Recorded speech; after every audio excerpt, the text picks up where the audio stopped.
Black America is waking up, and whether they admit it or not, the system can already feel it. Something is changing in your mindset, your confidence, your awareness, your spiritual identity, and the nation is nervous. For years, America survived by keeping Black Americans distracted, divided, and doubting themselves. But today, something different, right, is happening. You can see it clearly. You think differently. You question everything. You refuse to accept what society says you should be. You are waking up to your worth, your power, your history, your identity, your divine assignment, and whatever the mind of a people wakes up, right? Whenever the mind of a people wakes up, the system that benefited from their sleep begins to shake. Suddenly, the lies don't work anymore. The manipulation isn't landing. The guilt tactics isn't failing, or the guilt tactics are failing. The fear strategy is collapsing. Black Americans are no longer fighting for visibility. You are claiming your place. No longer begging for acceptance. You are recognizing your value. No longer seeking validations. You are waking in destiny, or you are walking in destiny. The awakening is not political, it's spiritual, it's not accidental, it's generational, it's not noisy, but it's unstoppable. You are stepping into a clarity and collective consciousness America has never seen before. Anyways, let's just watch these videos, right, and see how Americans now speak when they are faced with challenges compared to how they speak in the past when they cannot even face the system and say it like, you know, they do right now. Watch these videos and then I'll be back with the closing. Where's the outrage for the Americans? Where's the outrage for our American children? Here we have ICE on the street doing their federally obligated fucking duty, and you see Marie in the back talking about, oh my God, why dare you, fuck you racist? Why are you taking him? You take he has a family. Fuck your family. What about my family? What about my family? You came in here in droves.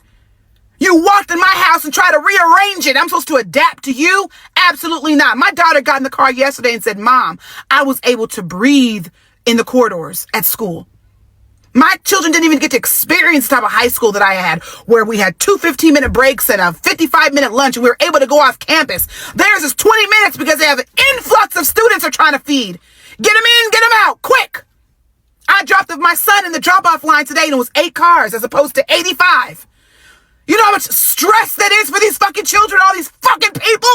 Get out! And I remember last year, my son was a senior. He said, Mom, in math class, we couldn't even learn math because the teachers would spend half of the period trying to teach Edgar how to say fucking hello.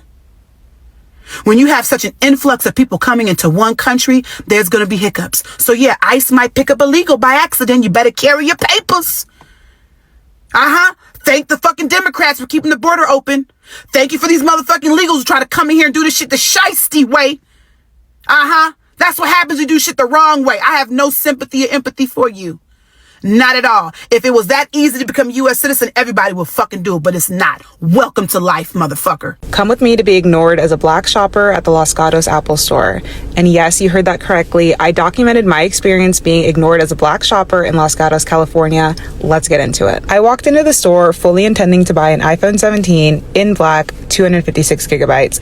I had done my research and I knew exactly what I wanted. The first thing I noticed when I walked into the store is that nobody greeted me. Meanwhile, customers that had walked in before me as well as after me were being greeted. And this is when I decided to start my stopwatch. I was curious to see how long it would take for an employee to come up to me and see if I had any questions or was ready to buy the phone. I was so sure that in the next few minutes somebody was going to approach me, but spoiler alert, this did not happen. Interestingly enough, a couple walked in a couple minutes after I did and they were greeted and helped right away. And actually, an employee escorted them over to look at phones near where I was and ended up leaving this phone overturned in the process. Now, this part should not matter whatsoever, but this is what I was wearing. Nothing too crazy. It's raining outside. I also had my Italian leather purse that's probably worth more than what these employees make in a day, but I digress. The other thing that made this experience even more enjoyable is that while these employees were not coming up to me to say hi, they definitely were looking over at me over and over again to make sure I probably wasn't stealing from them. If you're a Black person in America and you're shopping in a predominantly white BEEJAY area, then you know it's so rare to have a decent shopping experience. Store employees will either follow you around the store or they'll completely ignore you while watching you with their eyes to make sure you don't steal from them. Now, I actually started my timer a bit late. At this point, I had been in the store for about 15 minutes with no greeting and employees staring at me with no one offering to help, so I decided it was time to go. Not the employee looking at me as I'm walking out and making eye contact. Overall, it was a horrible shopping experience, and I'm so saddened that our community has to experience this over and over again. I realize that this might make a lot of nurses upset, but it's something that we need to talk about. I used to view the healthcare system the way most nurses still do. We are short-staffed, there's unsafe ratios, there's increases in violence, and people that are just being run to the ground. And that's all I thought. Until I became the patient who had no answers and my life was on the line. It took me almost dying to realize the truth behind why there is an increase of patients. Why do we have so much violence in healthcare? What started happening to increase this? And our answer is in our food. 90% of what's in our grocery stores is man-made, bioengineered, manufactured disease. Our chronic illness epidemic is diet-driven, and the way it's showing up in hospitals is as violence. This is not normal, and we've normalized the abnormal. This was not an accident. This was engineered, and we've been played. This isn't just a staffing crisis. This isn't just nurse burnout. This is a system manufacturing sick people. Who built this system? Who decided what medicine would look like? And that question led me down the path of American healthcare history. That's where you learn how medicine was reshaped, what was removed, what was funded, what was erased, and what was promoted. At that point, everything clicked. Once you see it, there's no going back. We have to stop assuming that a beautiful, gorgeous, pretty black woman is something other than African American. I say that because I was in Mexico. I was with a group of women. It was 5 of us. A few of us got up to dance with the live band, and they came back to the table and sat down, and this man comes over, a white man, probably in his 50s, and he goes, "Where are you all from?" He's like, "Are you Brazilian? Are you Jamaican? Are you Dominican?" First I said, "We're black," and then I said, "We're Black American." He's like, "Really?" And my cousin's friend was like, "Yep, we're good old American." And then he goes, "I don't mean to offend you." He's like, "You all are beautiful and have a nice night." And he walked away. I wasn't offended, but don't assume when you see a black person that's beautiful that they're not African American. Now, granted, we were in Mexico, but he heard us speak and he heard our American accents. And then when we said we were Black American, he goes, "Really?" Questioning us. African Americans are so diverse. But when you don't fit the stereotype of what the media pushes, people will try to other you. I've posted about this a couple times, and I'm going to keep doing it because I want there to be a record. 2026 is going to make 2025 look like a cakewalk when it comes to the whitewashing of history, when it comes to increased militarization, when it comes to the nasty, harmful, disgusting rhetoric that is being pushed every single day by the Republicans. They are going to use the 250th anniversary of the United States being a country to go ham. We have not seen anything yet, and I think we all need to actually mentally prepare for it, because the kind of narratives that this administration is going to put out, the kind of legislation that this Congress is going to try to pass under the guise of honoring America's founding fathers, the foundation of what it means to be an American and American exceptionalism.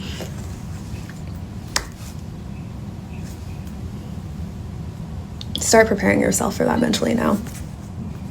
Did y'all hear what Stacey Abrams said? If you didn't, you need to listen to this and listen to every single fucking word that this woman has to say. When autocrats come to power, there's a 10-step plan. And we're at about step 9. So step 1, you have a free and fair election, but it's the last time. Because once that person wins, they don't intend to let anybody else or anyone else take the power that they have amassed for themselves or for their ticket. Second thing they do is that they exceed the realms of executive power. So you see a bunch of executive orders coming out claiming all kinds of powers that a president doesn't hold. Number 3, they then take the competing versions of power and try to either make them complicit or neuter them. So you have a Congress that basically has forgotten they got a job, and then you have a judiciary that's either complicit or neutered. And it's neutered because if the president, if the executive refuses to follow the rules, then you've neutralized the judiciary because the judiciary doesn't actually have enforcement power. Number 4, you go after the media. With the media, you make sure that you demonize and criticize the legitimate media so that nobody trusts it. And then you create an echo chamber so that the only truth that people hear is the truth you want them to hear, even if it's not truth. Even if you put truth in the name, it's not true. Then you start to gut government. You fire all of the people who know how to do stuff. You break democracy by making people think they don't need it. And the best way to do that is to make sure that the things that they've learned to rely on are no longer available. Because then you become the only way they get what they want.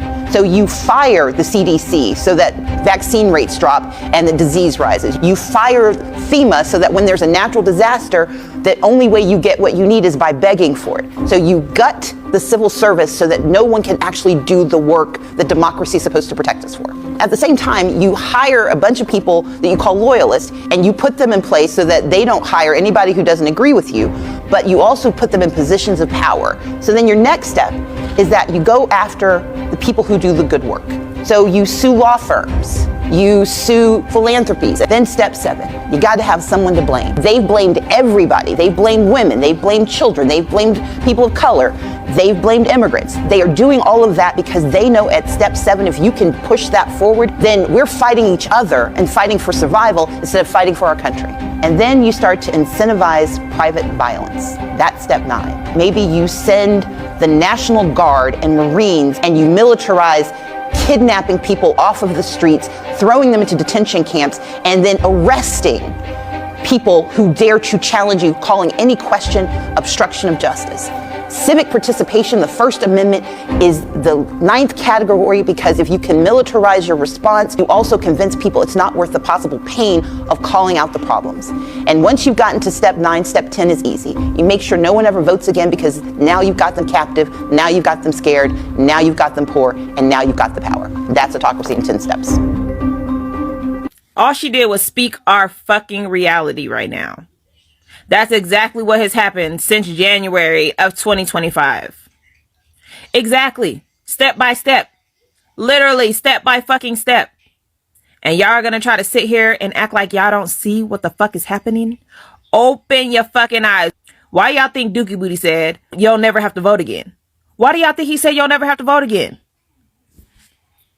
Use your fucking noggin. They are meeting right now about how to change this country and nobody invited us. America is out here glitching like he tried to download a software update at 2% battery. I'm telling you, something weird is going on. Like, bruh, what are y'all updating? Because the old features wasn't working either. People have all these conspiracy theories and some people look at them like they crazy, but at this point, everything looks suspicious. Prices high, government shut down, politicians beefing like high schoolers, airports canceling flights like your ex canceling plans, and everybody walking around like, yeah, this is normal. No, it's not. Something is up. Here's my theory. America got hacked. By America. Somebody up there pressed factory reset government. And the whole system been buffering ever since. I swear, I saw a congressman freeze in the middle of a sentence like an NPC. Bro was like, we will not,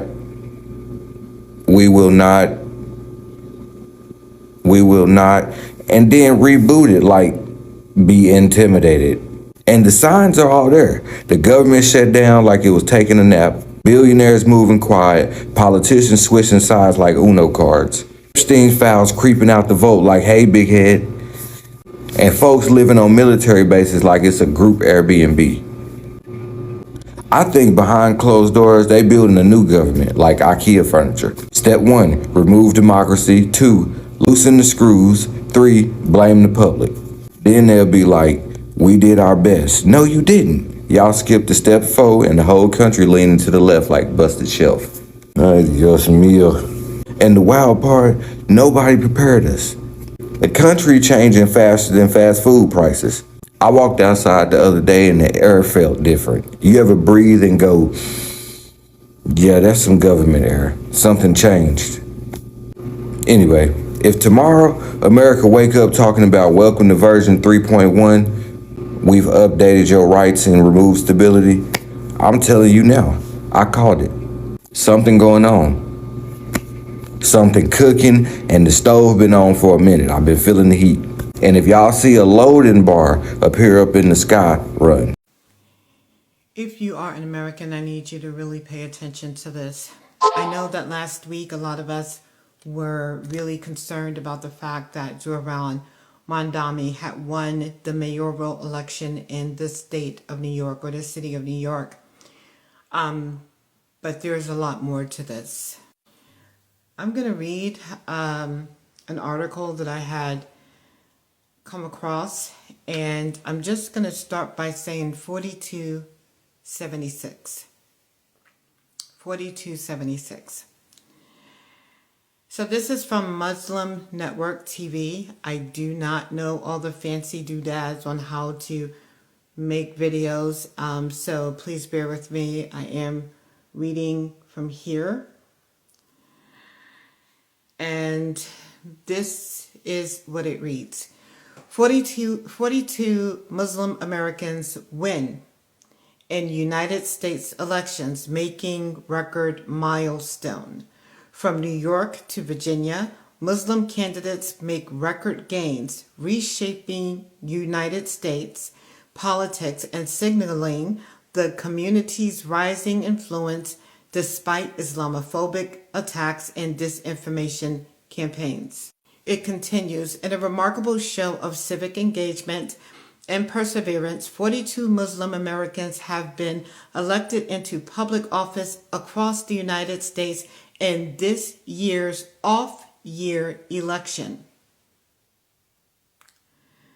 This marks the largest number of Muslim victories in American political history.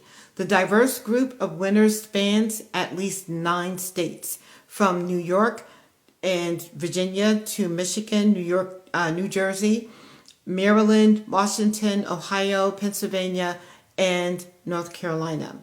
The newly elected officials, listen, include 5 mayors, 4 state legislators, 2 judges, a dozen of city council, school board, and county officials, reflecting both the breadth and depth of Muslim participation in American democracy. I don't know about you guys, but I didn't hear that in the news. I didn't hear them talking about that there were 42 Muslims that had won in the United States elections across the United States of America. I didn't hear of that, but here's where the 76 comes in at, because 76 of them ran. 76 ran in across America, and 42 won, making this the largest grab that they've had. Think you should be concerned? Now, mind you, this is all while they've been screaming at us. We're taking your country. You don't need to live anymore. We know the violence that they're capable of. And of course, I have to be careful up here because this is TikTok. One of the things that I had seen in the presidential elections was such camaraderie and togetherness. I had never seen it before, I don't think ever, in the United States, where people were either, like the page that I had at that time, scrolling, you would see people either huddled up praying or people telling each other to vote. so much education. And guess who was definitely leading the charge, so to speak, at least letting young Americans know? Of course, it was Charlie Kirk. He's no longer here. And so, but my point in bringing up that moment is the fact that I had never seen such camaraderie and love for our country's patriotism. It was a beautiful thing to see. We fought like heck. We fought like heck. And people, if you think that we have, it's over, wonderful victory, you need to fight like heck. Because your freedom, lives, and the future of our country and for our children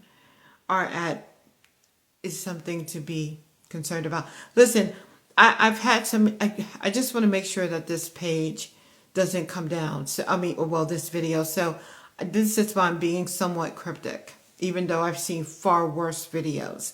Matter of fact, from that side of that, wherever they're at, they're in the Democratic aisle.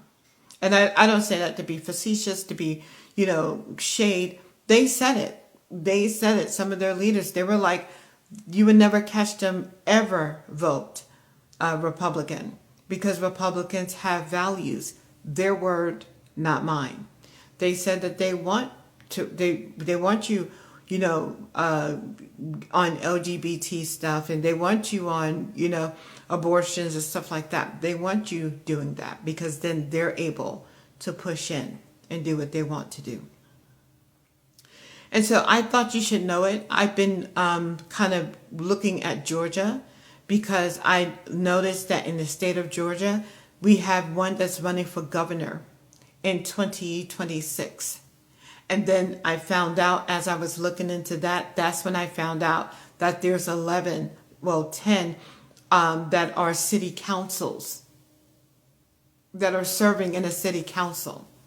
And that's, if you're looking at Dearborn, that's how they're able to dominate Dearborn the way that they are. And they're telling you right in front of your face, we're not here to assimilate, we're here to dominate. We want your law to turn into, to be diminished and turn into our law.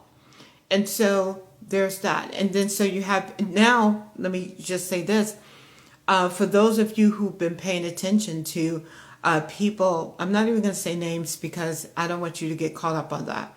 But there has been people that have been known to be staunch conservatives that recently have been softening your heart toward Muslims and toward their agenda toward America. And so now maybe you can understand that that just doesn't happen because we see what they do. I've been around long enough to where before schools had gotten as bad as what they are today, we used to learn about this. We knew this. I mean, I'm a Gen Xer. I dare say that many Gen Xers pretty much know, well, no, you don't want to do that. That's not the way you want to go. You play your games, but don't do that because that's not a good thing. And so that's it. I just wanted to share this. Please share this with other people. I'm still digging. I'm still looking. If you know anything, please do drop it in the comments or inbox me because I am pulling all information that I can so that I can begin to share this and share it, scream it to the mountaintops as much as I can. And here's the thing, for those who have larger platforms, please, by all means, let me just give you the website that I was on so you can do your own research. This is on Muslim Network TV. I was also on CARE, that stands for, okay, let me see. The Council of American Islamic Relations. That's like a big organization for them. And so CARE is the one who reports that there were 76 candidates that ran for various offices. And some of these offices, oh wow, hold on. Because some of these offices include your sheriff office, assemblymen, judges, There is, hold on, is this some of the wins. So there is a judge in New York City, Jesus. There is a judge who is in a Muslim judge that is in the New York Supreme Court. He's a justice.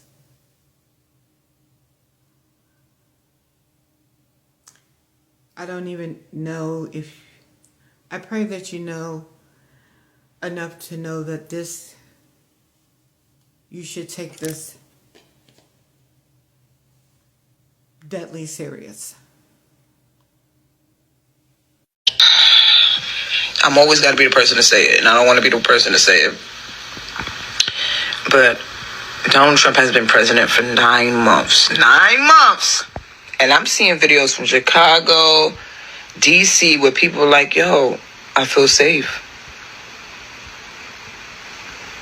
My kids feel safe. This is the best thing he ever did for us. So what was happening all these years that this shit, like literally I've known DC and Virginia to have this type of shit going my whole life, and I'm in my 40s, okay? Almost touching it. So what was really truly going on?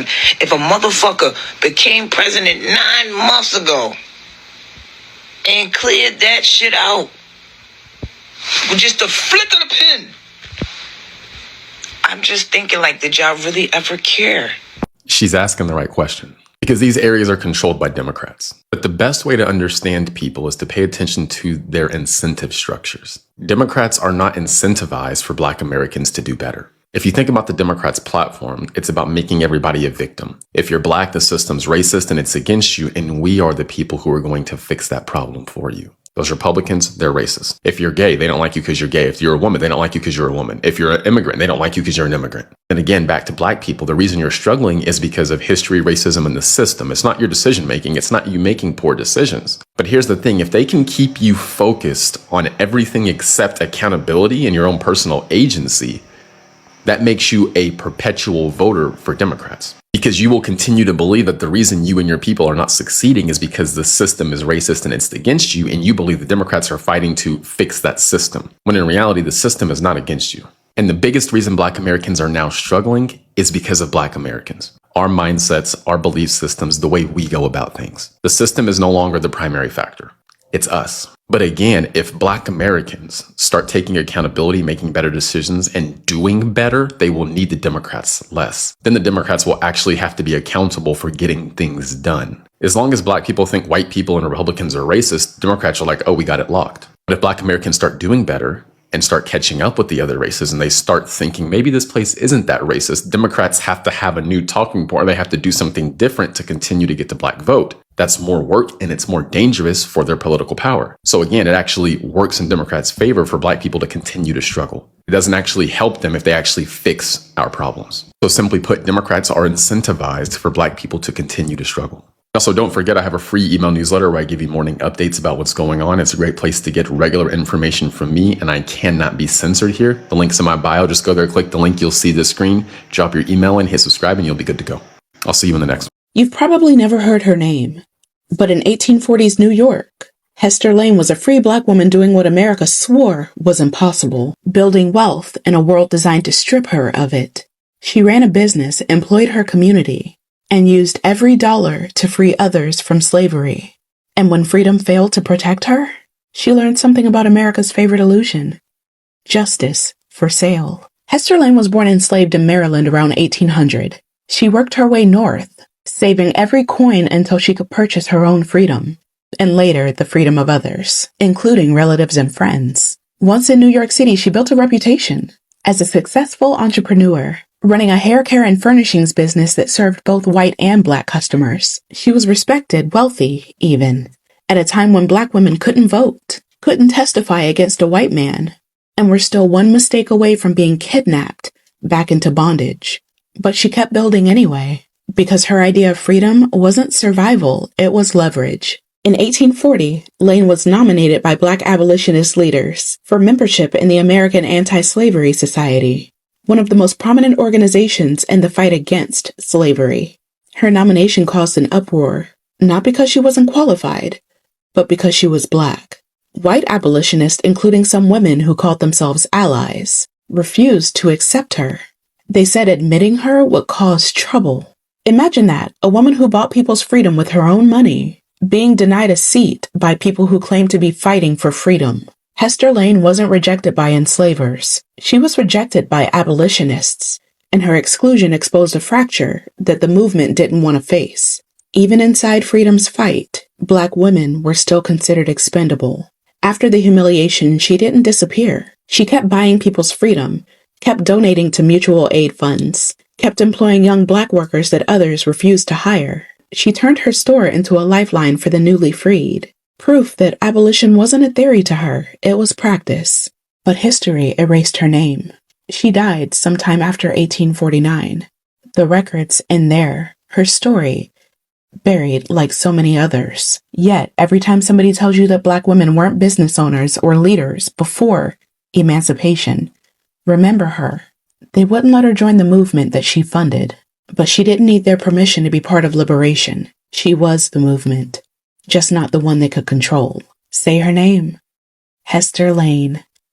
If the world won't give you your credit, you'd be a fool to not give it to yourself. Give yourself some credit. Stop beating yourself up. If you're doing the best you can, that is enough. Do me one favor. I want you to find something that you love to do, a passion of yours, no matter what it is, and find a way to make money doing it. But we have been conditioned and brainwashed to be obsessed with this rat race, this maze that nobody ever wins in. You never reach the exit. The goalpost, the door to freedom just keeps moving around. And it keeps moving around because it's designed that way. We've all been tricked. What are we paying taxes for? What are we cooperating for? What are we being good citizens for? What are we abiding by the laws for? They've all but told you that the common man does not matter. What kind of country abandons its citizens to fund Israel, to fund Ukraine? We owe everybody in the world money. They feeding us poison that's unaliving you slowly. But these are things you should never say, because these are things that make people uncomfortable. So you have to put on a pretty smile and pretend that America is this great holy place when the exact opposite is true. It always has been. Everybody knows it. I wonder, as racist as them European reject ancestors were, they put that Second Amendment in there for a reason, to have the right to bear arms against a tyrannical government. Why would they put that in there if they knew America was going to be this great holy place for the common man to be successful, to chase the American dream? Perhaps they seen the corruption coming from a mile away. When all the money ran out, when the food ran out, and they had to start taking loans from the same people they claim to have fled from, perhaps they seen the demise of America before it ever even started. You ever wonder why America traps you in a job like it's an unhealthy relationship? Well, let me explain. So here's what a lot of Americans don't know. And honestly, I don't blame you, because nobody taught us. We wake up as adults one day and suddenly learn if we want to keep our organs inside of our body, we got to get a job that we hate just so we can keep health insurance. But I'm going to tell you how America actually got here. So during World War II, companies were under federal wage freezes. Basically, they legally couldn't give nobody a raise. They just couldn't do it. So the company said, okay, cool. Let me figure out what I could offer to workers that would entice them to come work for us. That's when they started offering non-wage benefits, things like healthcare. And it was all done just so they could compete for workers. That's literally where it started. It wasn't about compassion. Then in 1943, the IRS stepped in and said, well, you want to keep providing employer-paid insurance? Well, guess what? We're going to go ahead and make it tax exempt. That just means the companies don't have to pay taxes on the money that they spend to provide you with health insurance. It's a giant tax shelter, a cute little loophole for companies. Then President Eisenhower came along and he decided to make it permanent. And that one decision has locked us into the system that we currently have today in America. Employers get tax breaks for offering insurance, and employees get a tiny little tax break. So now you understand the trap. Your employer has zero incentive for an insurance marketplace because they benefit from keeping your insurance tied to the job. Your employer benefits from that, not you. Now, the government could easily say, here's a stipend, go pick the healthcare that you want off the marketplace. They could do that, but they won't do it because the business lobby will never allow that to happen. And that's why your subsidies are on the chopping block, because ultimately they don't want you in the marketplace. They want you back at a job, begging for healthcare through that job. So if you're stuck in a job that you hate, I need you to understand a couple of things. America designed it that way. You're not crazy. You're not lazy. You're not dramatic, but you are tethered on purpose to a job that you do not want just to get basic ass medical care. Now, what y'all think about that? Welcome back. You can see those videos, right? I must say credit to those creators, right? They did an amazing job, right? Shout out to them. Now, straight to the closing of this topic. Now, Black Americans, I'm talking to you now. If you have felt different lately, it's because you are a part of the awakening. Your spirit knows, your mind knows, your purpose knows. Black America is rising, and the system can feel it. That is all I have to say. And then I'll stop here, right? And make sure to subscribe, because the videos I'm going to drop after this, you won't even want to miss it, right? Thank you so much for watching. My name is BJ. I'm Global Gist with BJ. I'll see you next time. Bye, guys.